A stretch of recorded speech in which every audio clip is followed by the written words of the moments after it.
नमस्कार दोस्तों, library science की ऑनलाइन क्लासेज में आपका स्वागत है। दोस्तों उम्मीद करूंगा कि सेकंड यूनिट का टेस्ट पेपर मैंने एक डाला है और उम्मीद करूंगा कि वो आपको समझ में आ रहा होगा। जितना आप इन पेपर्स को आप देखेंगे या जितना आप इनके बारे में जानकारी करेंगे उतना ही ये मटेरियल आपको क्या हो जाएगा, याद हो जाएगा। और कोशिश करूंगा दोस्तों कि कम टाइम में आपके लिए अधिक सा मटेरियल यानी अधिक प्रश्न जो है वो क्या करवा पाऊँ, तैयार करवा पाऊँ। तो आज अपन एक सेकंड यूनिट के एक नए टेस्ट पेपर के साथ में पुनः आपके सामने हाजिर हैं। आज बात करेंगे दोस्तों, सबसे पहले अपना जो प्रश्न बनेगा वो बन जाएगा कि निम्नलिखित में से कौन सा चिन्ह कोलन वर्गीकरण और डेसिमल पद्धतियों में समान रूप से प्रयोगित किया जाता है, यानी सीसी और डीडीसी, यानी इन दोनों पद्धतियों में एक चिन्ह जो है वो समान रूप से प्रयोगित किया जाता है और वो क्या है भाई, डॉट है। यानी डीडीसी में भी डॉट का प्रयोग किया जा रहा है, 3 अक्षरों के बाद में आंखों को आराम देने और वाणी को विराम देने के लिए डॉट का प्रयोग किया जा रहा है। और ठीक वही डॉट का प्रयोग जो है दोस्तों वो किस में किया जाता है, वो सीसी में किया जाता है। तो डॉट जो है वो दोनों में क्या किया जा रहा है, समान रूप से प्रयोगित किया जा रहा है। तो आप इसको आप याद रखेंगे। आगे बढ़ जाते हैं दोस्तों। दूसरा प्रश्न है कि निदानियों पर पुस्तकों क्रमानुसार रखने की सबसे उपयुक्त विधि कौन सी है, तो वो भी आप याद रखेंगे, विषय के द्वारा, यानी विषय के द्वारा उनको रखना क्या है, सबसे उपयुक्त विधि मानी जाती है। आगे प्रश्न बनेगा दोस्तों, आगे यहाँ से अपन प्रश्न बना लेंगे। डीडीसी के अनुसार बुक नंबर का निर्माण किया जाता है, तो बुक नंबर का निर्माण जो है वो विषय के द्वारा यानी सब्जेक्ट के द्वारा जो है वो किसका निर्माण किया जाता है भाई, सब्जेक्ट के द्वारा ग्रंथांग का क्या किया जाता है, निर्माण किया जाता है। बात करें दोस्तों सीसी के 6वें संस्करण में सामान्य एकल यानी कॉमन आइसोलेट जो है, उस कॉमन आइसोलेट में अगर बात करें दोस्तों, कॉमन आइसोलेट में कितने प्रकार के कॉमन आइसोलेट होते हैं, तो याद रखिएगा 2 प्रकार के, यानी पूर्ववर्ती और परवर्ती, यानी एसीआई और पीसीआई। एसीआई और पीसीआई दोनों ही क्या है, कॉमन आइसोलेट हैं। कि सीसी के 6वें संस्करण में क्या किए गए थे भाई, प्रयोगित किए जाने वाले 2 सामान्य एकल हैं। बात करेंगे दोस्तों आगे वाले प्रश्नों की, तो आगे प्रश्न बनता है वो बनेगा कि यूडीसी किस प्रकार की वर्गीकरण पद्धति है। तो आप सीधा सा याद रखिएगा, यूडीसी जो है वो लगभग पक्षात्मक, यूडीसी जो है वो क्या है भाई, यूडीसी जो वर्गीकरण पद्धति है दोस्तों वो क्या है भाई, लगभग पक्षात्मक है।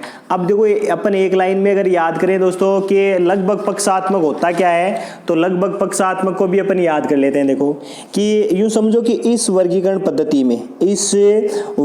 पद्धति में पूर्व में निर्मित जो क्रमांक उपलब्ध होते हैं उनके क्या करते हैं, विभिन्न पक्षों के आधार पर उनको नए सिरे से मिलाकर क्या कर लिए जाते हैं, एक नए अंकन तैयार कर लिए जाते हैं।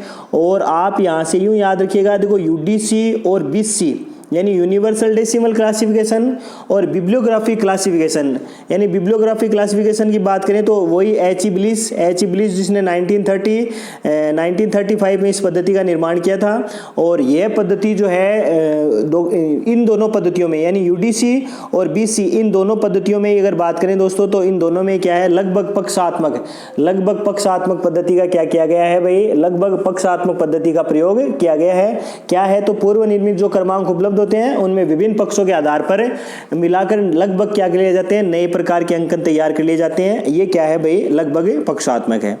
बात करेंगे दोस्तों आगे की, उस वर्गीकरण पद्धति का नाम बनाइए जिसमें शून्य एकमात्र संकेत के रूप में प्रयुक्त होता है, तो वो क्या है भाई, डीडीसी है, यानी संकेत के रूप में है।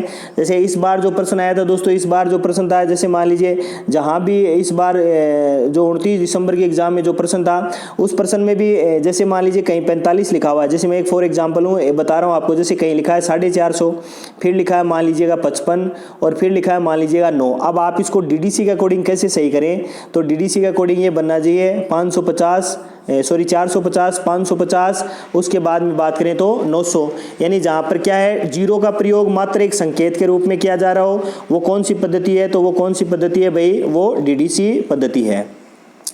आगे प्रश्न बनता है कि डीडीसी के किस संस्करण में यानी फोनिक शेड्यूल का प्रयोग किया गया था, तो दोस्तों याद रखना है फोनिक शेड्यूल। तो फोनिक शेड्यूल कौन से संस्करण में, तो 16वें संस्करण में किसका प्रयोग किया गया था भाई, फोनिक शेड्यूल का प्रयोग किया गया था। दोस्तों फोनिक शेड्यूल होता क्या है, तो आप ये समझो कि डीडीसी के जो वर्जन जो है या डीडीसी के जो संस्करण है उनको अपडेट करने का कार्य कौन करता है भाई, फोनिक शेड्यूल करता है। अपडेट करने का कार्य कौन करता है, फोनिक शेड्यूल इनको अपडेट करने का क्या करता है भाई, कार्य करता है। तो आप यहाँ से क्या रख लेंगे, इसका उत्तर ध्यान में रख लेंगे। दोस्तों इधर दो एक प्रश्न बनेंगे, दो एक प्रश्न बनता है। पहला है कि क्लासिफिकेशन रिसर्च ग्रुप का मुख्यालय कहाँ स्थित है, तो आप सीधा से याद क्लासिफिकेशन रिसर्च ग्रुप का मुख्यालय लंदन में है और इसकी स्थापना कब हुई? तो इसकी स्थापना सन 1952 में हुई थी। दोस्तों याद रखना है इसका CRG, देखो 2-3 बातें करेंगे। एक तो CRG, CRL, इन दोनों में से एक पक्का प्रश्न हर एग्जाम में पूछा जा रहा है। देखो CRG का प्रश्न KVS एग्जाम 2018 में पूछा गया था। KVS एग्जाम 2018 में CRG का प्रश्न पूछा गया था। यह है classification research group. Classification research group कब बना है? तो सन 1952 में। कहाँ मुख्यालय है? तो लंदन में। और CRL की बात करें तो यह है सेंट्रल रेफरेंस लाइब्रेरी। और बात करें दोस्तों कहाँ बनी हुई है? तो सन 1955 में। अगर बात करें कहाँ बनी, तो भारत का जो राष्ट्रीय पुस्तकालय है उसका एक पार्ट है। और किसका प्रकाशन करने का कार्य करता है? तो INV का प्रकाशन करने का क्या करता है भाई? कार्य करता है। आगे बढ़ जाते हैं दोस्तों। आगे प्रश्न बनता है कि DDC के किस संस्करण से लेखक के नाम को आख्या के साथ में सम्मिलित किया गया था? यानी लेखक का नाम जो है वो आख्या के साथ में, टाइटल के साथ में जोड़ दिया गया था। और वो कौन सा संस्करण था? तो ये आपको याद रखना है दोस्तों, DDC का 15वां संस्करण था। आगे प्रश्न है कि डेल्टा मुख्य वर्ग किन 2 मुख्य वर्गों के बीच बनता है? तो देखो यहाँ एक तो है यूजफुल आर्ट और एक है फाइन आर्ट। दोस्तों यहाँ से लिखा रहेगा डेल्टा M और N, यानी M और N। और मुख्य वर्ग में इन दोनों का क्या किया जा रहा है? Fine art. और यूजफुल आर्ट में इन दोनों का क्या है भाई? प्रयोग किया जा रहा है। आगे निम्न में से कौन सी अंकन की विशेषता नहीं है, यानी नोटेशन की विशेषता नहीं है? दोस्तों संक्षिप्तता है, सरलता है, स्मरणशीलता है। विस्तृतता क्या है भाई? यानी बड़ा होना चाहिए अंकन, ये इसकी कोई क्या नहीं है? विशेषता नहीं है। सारे छोटे छोटे प्रश्न हैं दोस्तों। एक तो जो हवा बना रखा है कि सेकंड यूनिट बहुत हार्ड है, सेकंड यूनिट बहुत हार्ड है, तो आप ये समझो हम सेकंड यूनिट को इसीलिए शुरू किए हैं कि आपको सेकंड यूनिट क्या हो आसानी से समझ में आए। और आपके दिमाग में जो एक हवा बना हुआ है कि सेकंड यूनिट शायद आ ही नहीं सकती, आप ही समझ लो सेकंड यूनिट से भी 20% आने हैं और अन्य यूनिटें हैं उनसे भी सबसे 20% आने हैं। और सब में जो प्रश्नों का लेवल रहेगा वो ही आप ही समझ लीजिएगा 10% आसान रहेंगे और 10% हार्ड रहेंगे। और जो आसान रहेंगे वो तो सभी लोग करेंगे, लेकिन जो हार्ड प्रश्न करने में कामयाब हुए दोस्तों उन्हीं की यूँ समझ लीजिएगा लाइब्रेरियन ग्रेड 3 या अन्य कोई भी एग्जाम हो, चाहे वो UGC नेट और DSSB, KVS या NVS, वहाँ पर एक सीट क्या हो पाएगी भाई? पक्की हो पाएगी। आगे दोस्तों कोलन वर्गीकरण पद्धति संशोधित संस्करण 6 में दशा संबंध दर्शाने हेतु किस योजक चिन्ह का प्रयोग किया गया? तो आप यहाँ से उत्तर बना लेंगे दोस्तों। शून्य का क्या किया गया था? प्रयोग किया गया था। यानी फेजलेशन के लिए किसका प्रयोग किया गया? तो फेजलेशन के लिए 0 का क्या था भाई? प्रयोग किया गया था। आगे दोस्तों वर्गांक लिखा हुआ है J31, 8 और आगे लिखा है B कैपिटल। अब B कैपिटल के अंतर्गत B को जोड़ा गया है, तो B क्या है?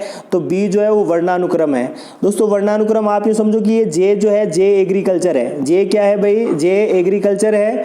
और J एग्रीकल्चर में ये यहाँ पर थोड़ा सा मिस प्रिंट हुआ है दोस्तों। यहाँ से 381 अगर इसको बनाते हैं तो ये समझ लीजिएगा ये हो जाता खाद्य बीज हो जाते, यानी फूड सीड्स हो जाते।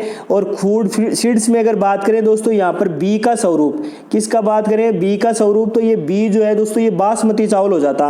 और बासमती चावल की बात करें जैसे खाद्य सीड्स में पहले तो चावल बीज 381 जो है ये तो हो जाते राइस, यानी 38 तो होते हैं फूड सीड्स और 381 हो जाते चावल। और 20 से अगर बात करें तो ये क्या हो जाते भाई? ये हो जाते बासमती चावल। और ये कौन सी पद्धति हो जाती? तो आप याद रखिएगा कौन सी डिवाइस हो जाती? तो ये अल्फाबेटिकल डिवाइस, अल्फाबेटिकल डिवाइस बन जाती, बोले तो वर्णानुक्रम विधि बन जाती। आगे बढ़ते हैं दोस्तों कि गाय बछड़ा सिद्धांत निम्न में से किसका सिद्धांत है? तो गाय बछड़ा यानी काउ काफ प्रिंसिपल जो है वो डॉक्टर SR रंगानाथन के द्वारा दिया गया, किससे रिलेटेड है? तो क्लासिफिकेशन से क्या है भाई? संबंधित है।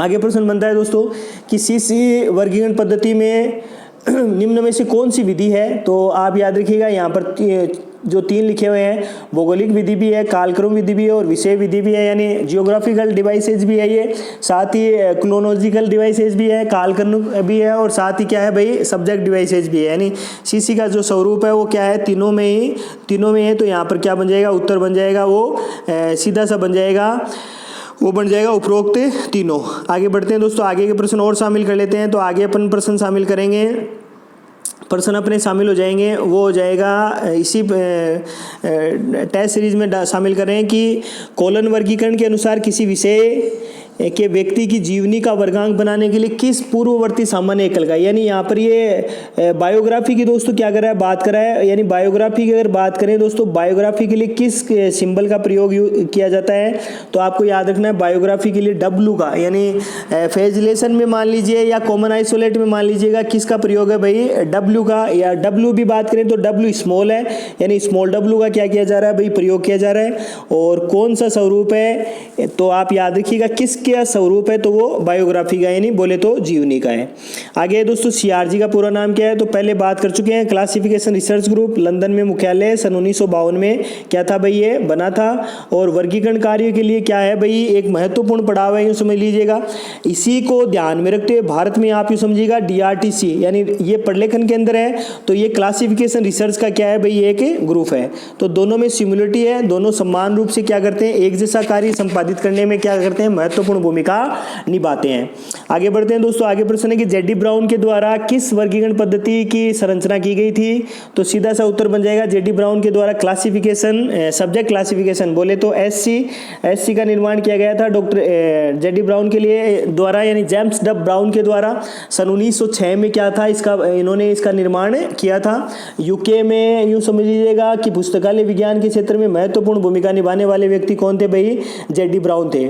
आगे बढ़ेंगे दोस्तों। आगे प्रश्न है कि प्रेसिज से क्या तात्पर्य है। देखो प्रेसिज से क्या तात्पर्य है, तो यहाँ से पहले तो उत्तर बना देते हैं।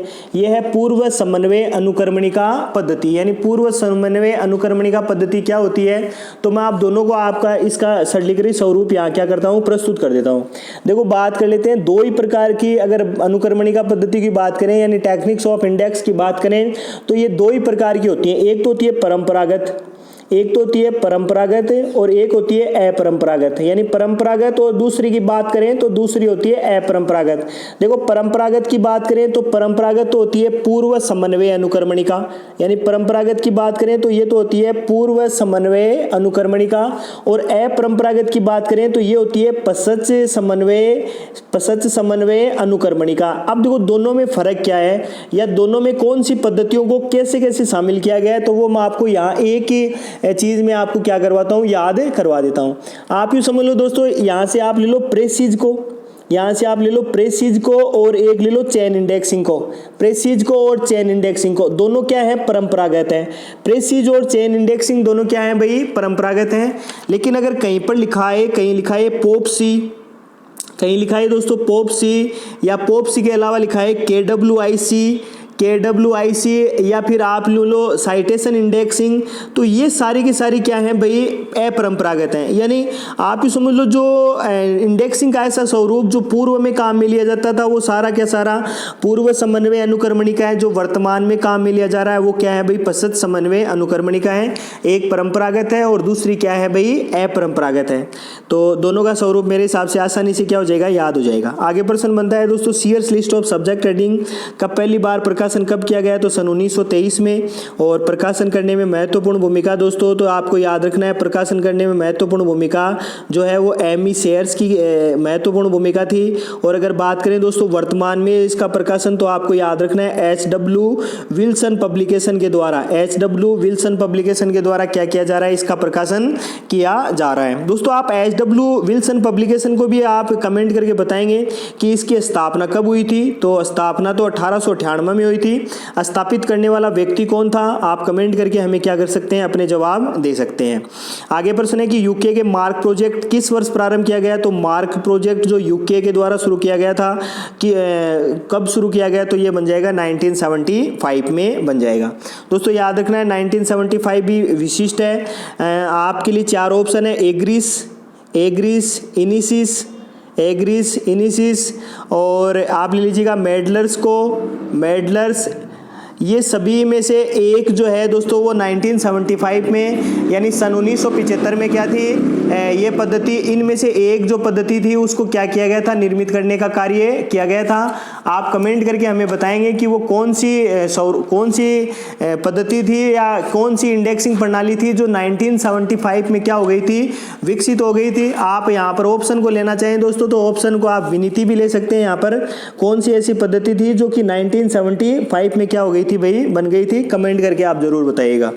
आगे बढ़ जाते हैं दोस्तों। आगे बढ़ेंगे तो आगे प्रश्न बनेगा सेकंड यूनिट से अपन प्रश्न बनाएंगे कि आ गया जेडी ब्राउन का प्रश्न बन गया था दोस्तों। इधर से अपन शामिल ले लेते हैं। इधर से पहले 2 प्रश्न जो रहे हैं उसकी बात कर लेते हैं कि डिक्शनरी कैटलॉग निम्नलिखित में से डिक्शनरी कैटलॉग निम्नलिखित में से किसके लिए उपयोगी मानी जाती है? तो सार्वजनिक पुस्तकालय के लिए डिक्शनरी कैटलॉग, यानी आप यूँ ले लो कि शब्दकोशीय सूची जो है वो किसके लिए महत्वपूर्ण है? तो वो सार्वजनिक पुस्तकालयों के लिए क्या मानी जाती है भाई? महत्वपूर्ण मानी जाती है।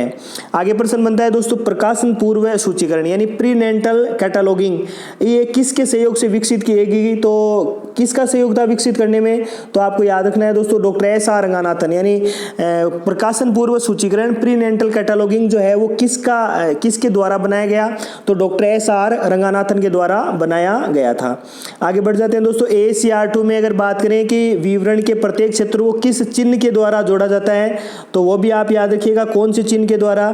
तो आप याद रखिएगा बिंदु संकेत रिक्त स्थान हाइफन के द्वारा क्या किया जाता है? इसको जोड़ा जाता है। दोस्तों हाइफन क्या है? तो हाइफन एक छोटी आड़ी रेखा है। हाइफन क्या है? एक छोटी आड़ी रेखा है। अगर बात करें दोस्तों हाइफन की, तो सीसी के तीसरे संस्करण में हाइफन का क्या कर दिया गया था भाई? Doctor SR. रंगानाथन के द्वारा प्रयोग कर दिया गया था।